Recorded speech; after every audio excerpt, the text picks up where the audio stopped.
Здравствуйте, уважаемые коллеги! Я вас приветствую на нашем канале магазин Мир моделей. Меня зовут Павел. Сегодня мы вас погружаем опять в пришедшие в магазины наши новинки. Очень много в последнее время было видеообзоров на тему авиации. Были критические замечания по этому поводу, потому что любителей авиации довольно-таки много. Но большая часть, конечно, составляет любителей бронетанковой техники. И вот сегодня обзор, который мы посвящаем целиком им. Хотелось бы сказать, что все, кто начинал свой путь в моделизме, все собирали модели от компании «Звезда». Все их хорошо знают их стыкуемость, их недостатки. И мы для расширения нашего ассортимента, для того, чтобы каждый покупатель мог найти что-то для себя, мы привезли такую компанию, как МСД Макет. Когда-то компания МСД Макет вышла на рынок именно с моделью такой 34-ки. Здесь, набор позволяет сделать их в двух разных видах, с двумя масками пушек и с двумя разными пушками, с пушками С-53 и Д-5. Плюсы и минусы этого набора по сравнению со звездовскими. Большинство моделистов это уже знают. Я просто хотел сказать, но в отличие от звездовских моделей, которые дают гусеницы в виде ленты, здесь гусеницы идут вот такими отдельными элементами, которые нужно аккуратно обрабатывать, вклеивать их друг в друга и потом уже проклеивать жидким клеем. Поэтому здесь гусеничные траки даны вот в таком виде. Здесь лежит башня, хорошо всем известно. Здесь лежит два вида маски пушки, также различные вентиляторы и командирская башенка. Что здесь еще лежит? Здесь лежат ранние катки, которые присущи моделям Т-34, 76 ранних выпусков. И также здесь лежат катки, которые характерны именно для 34-ок, именно позднего выпуска. Но поскольку в частях ставили то, что было под рукой, очень многие машины ремонтировались в полевых мастерских, поэтому могли снять с любой подбитой машины и поставить это на свой танк. Хотя широко известны случаи, когда в конце войны на 34-ке даже ставили опорные катки от танков «Пантера». Такие случаи есть, это все документально подтверждено, есть фотографии, их можно найти в сети. Что хотел бы сказать по данной модели. Основное, так сказать, претензия к тому, что, во-первых, корпус, если в звездовской модели, грубо говоря, там низ и верх корпуса, здесь корпус у них разбит на 4 части. Таким образом. То есть боковые части ванны корпуса, нижняя часть, верхняя часть корпуса. В чем здесь проблема? Это все эта башня, то есть, вернее, не башня, а корпус дается именно завода, Горьковского завода, именно Красная Сормово. Это очень поздний завод, то есть те, кто специалисты, которые давно занимаются сборкой бронетанковой техники, в частности, очень многие люди запилены у нас именно на 34-ках, они говорят, что ошибка в том, что фирма Макет, она сделала за основу, она взяла этот корпус, который присутствует во всех моделях. То есть для того, чтобы вам собрать более правильное, то есть нужно, конечно, иметь другие соединения бортовых листов, броневых листов. Они были соединения в шип. Также здесь именно присутствует кормовая часть, которая только характерна для заводов именно Красная Сормово.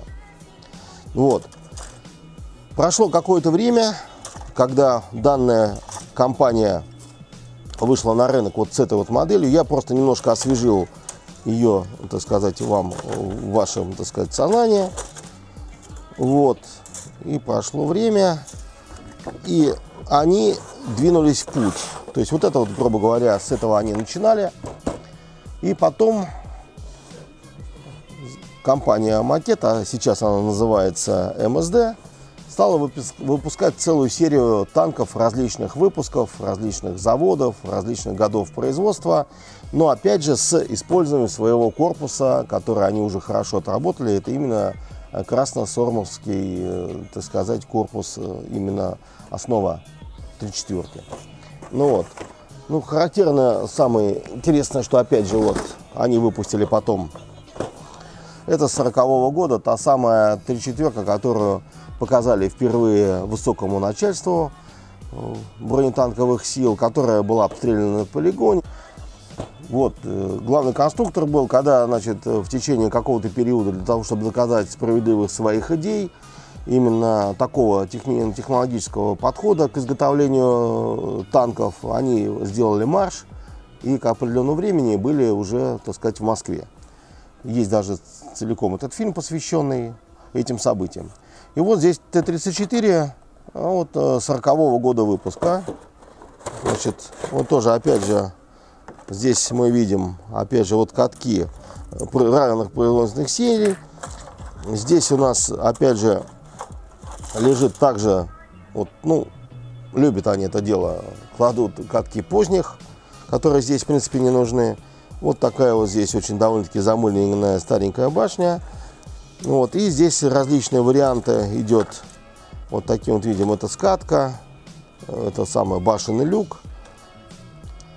Вот, и здесь вот они дают, например, кормовой и броневой лист идут с другой формы, более характерные. Но опять же, еще раз говорю, что основная часть проблемы — это тот самый единственный корпус, который у них идет от этой модели до этой модели идет.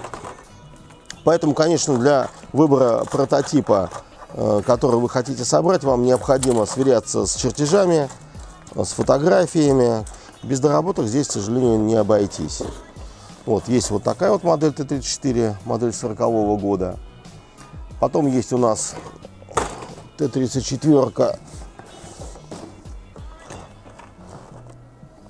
Сталинградского завода. Вот. Здесь она характерна другими немножко. Здесь катки идут у нас стальные, не имеет резиновых бандажей. Вот в таком плане. Вот такие вот они здесь. Они очень перекликаются вот с этими катками. То есть, понятно, это вот машина вот как раз. Здесь, правда, пишет, что это 43-й год. Ну, 34-ки они были многоликие, поэтому здесь очень легко заблудиться, потеряться. Но, конечно, лучше сверяться с фотографией прототипа. Также, значит, есть 41-го года 34-ка. Вот такая вот есть. Вот. Есть тогда очень есть интересная машина. Вот такой вот очень интересный танк. Это Т-34 с 57-миллиметровой пушкой. Была очень такая интересная пушка ЗИС-2, если я не ошибаюсь, 57-миллиметровая.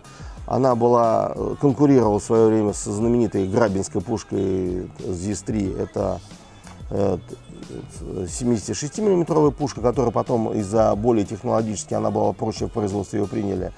Но у этой пушки была очень высокими характеристиками бронепробиваемости.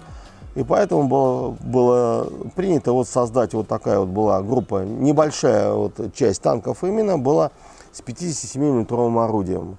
Ну, поскольку это был 41 год, они успешно применялись, но все данные машины были очень быстро потеряны. Но отзывы от них были весьма положительные.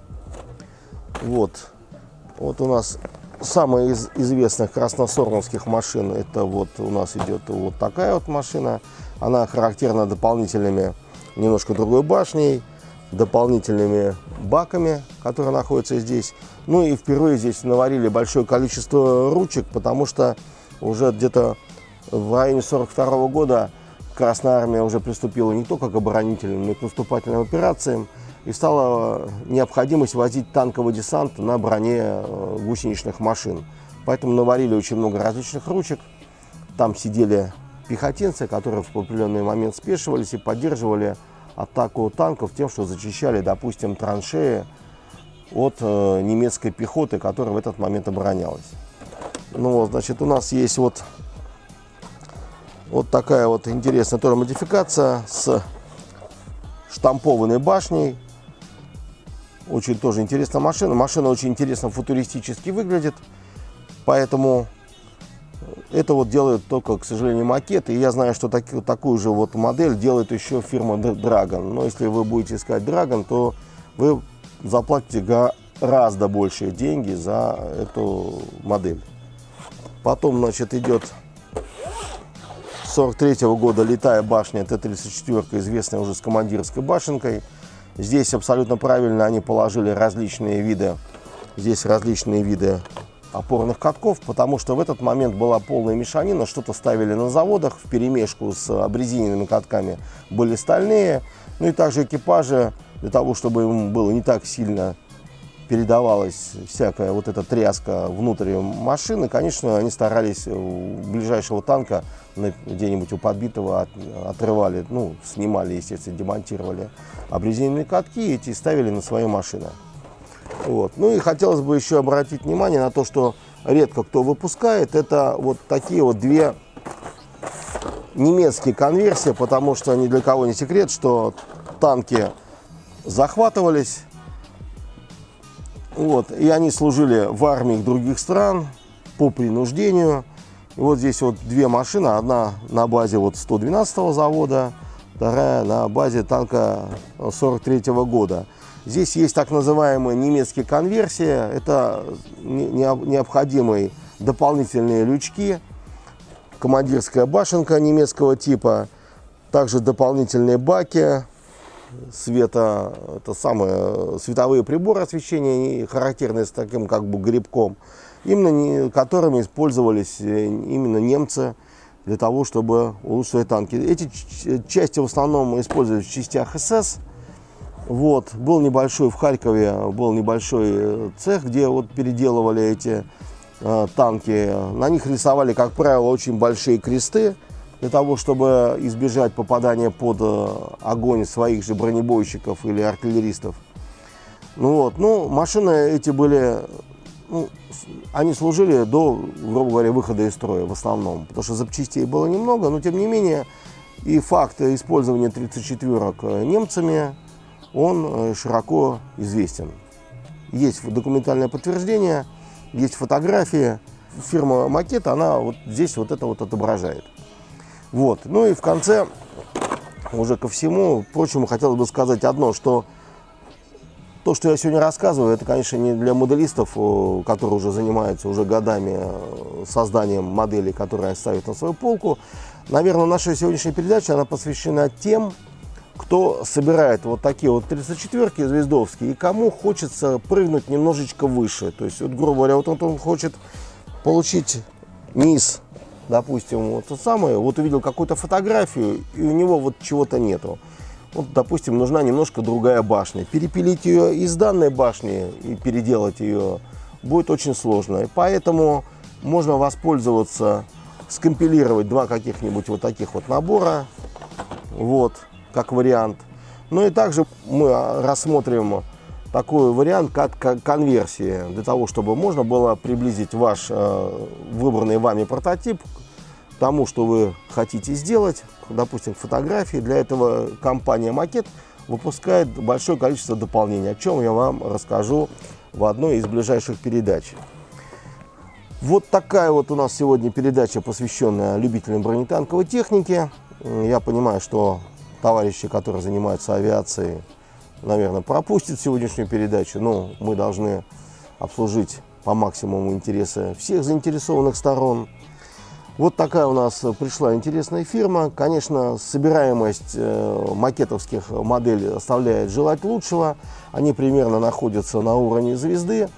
С точки зрения копийности я уже объяснил, что там везде лежит фактически один и тот же корпус, который немножко должен быть другим.